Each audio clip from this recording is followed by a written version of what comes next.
दोस्तों नमस्कार। आप सभी का हार्दिक स्वागत है साहित्य धारा क्लासेस पर। दोस्तों हम आज आपके समक्ष जायसी और उनका पद्मावत लेकर उपस्थित हुए हैं। दोस्तों आज हम जानने का प्रयास करेंगे कि इस जायसी और उनका पद्मावत क्या है, पद्मावत आखिर उसका साहित्य जगत में क्या स्थान है। तो आइए दोस्तों प्रारंभ करते हैं। जायसी का जन्म 1464 ईस्वी में जायस नगर में हुआ, जो कि उत्तर प्रदेश में पड़ता है।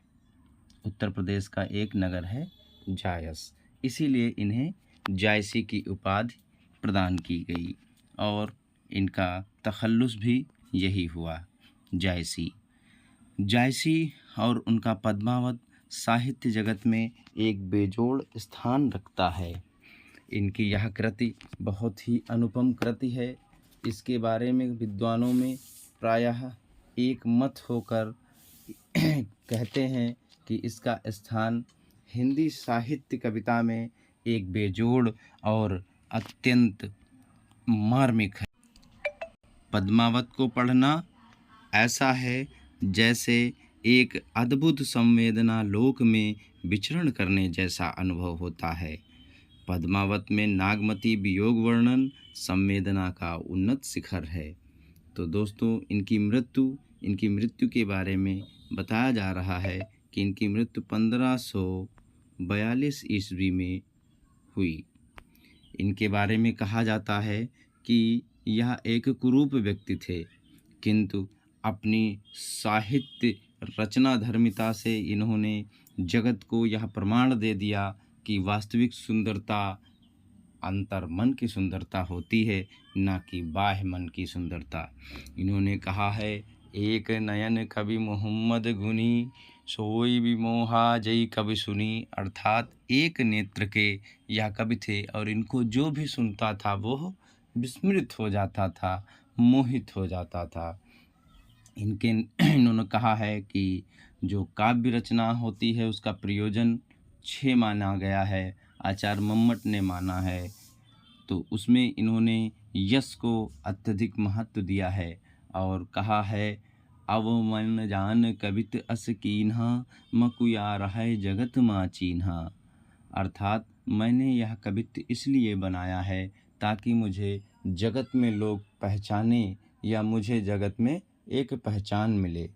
तो दोस्तों पद्मावत इनकी एक अद्भुत कृति है, इसमें तो कोई संदेह नहीं। और दोस्तों पद्मावत का जो मूल प्रतिपाद्य है वह है प्रेम। मानुष प्रेम भयो बैकुंठी।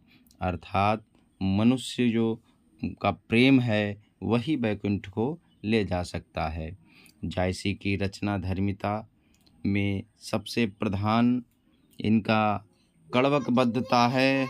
जायसी ने अपने काव्य में उपमा रूपक और उत्प्रेक्षा तथा अतिशयोक्त ये अलंकारों का प्रयोग किया है। सादृश्य अलंकार ही इसमें प्रायः अधिक प्रयोग किया गया है। आइए अब जानते हैं पद्मावत के विषय में। पद्मावत में 57 खंड किए गए हैं। एक प्रबंध काव्य है, किंतु इसे अध्ययन की सुविधा की दृष्टि से इसमें 57 खंड किए गए हैं और एक उपसंहार है। तो इस प्रकार हम कह सकते हैं कि इसमें जो 57 खंड हैं वो अध्ययन की सुविधा की दृष्टि से ही किए गए हैं। बाकी तो सभी एक ही में बद्ध हैं, एक ही में जुड़े हुए हैं।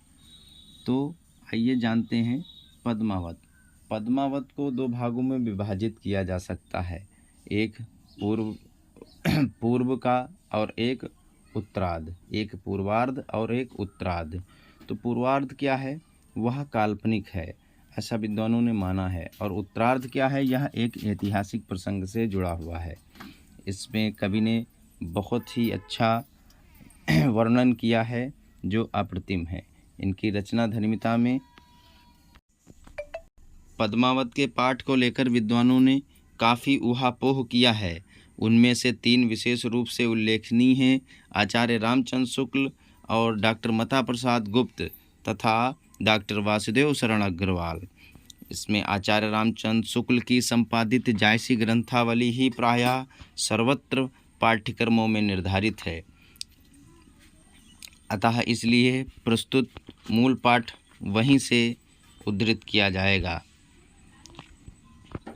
आरंभ में जायसी और उनकी कविता पर आधारित अनेक विद्वानों ने ग्रंथों को लिखा है या इसके लिए एक विभिन्न प्रकार की आलोचना समालोचना पद्धति को अपनाते हुए एक नवीन कृतियों को लिखा है ताकि उसे अध्ययन में सुविधा प्रदान हो सके। उसमें से एक आते हैं विजयदेव नारायण शाही। उन्होंने यहाँ तक कहा है कि जायसी जो इतने बड़े कवि थे, उनको इस पाठक वर्ग अर्थात जो हिंदी साहित्य प्रेमी हैं उनके लिए बहुत ही दुर्भाग्यपूर्ण रहा कि वह उनके समक्ष पहले नहीं आए। ये तो आचार्य रामचंद्र शुक्ल की मेहरबानी ही है जो उन्हें आज साहित्य जगत में जो स्थान उन्होंने प्रदान किया है वह उसका संपूर्ण श्रेय आचार्य रामचंद्र शुक्ल को ही जाता है। बाद में तो फिर ऐसी होड़ सी लग गई कि उन्हें सूफियों का सिरमौर तक घोषित करने की होड़ सी मच गई।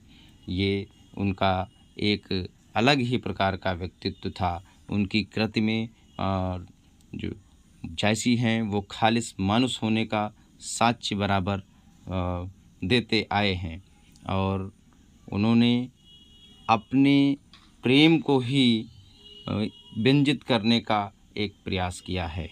तो ये था जायसी और उनका पद्मावत। आशा करते हैं आपको वीडियो पसंद आया होगा। ऐसी ही वीडियो और आगे आपको मिलती रहेंगी। अपनी प्रतिक्रिया कृपया कमेंट बॉक्स में अवश्य दें।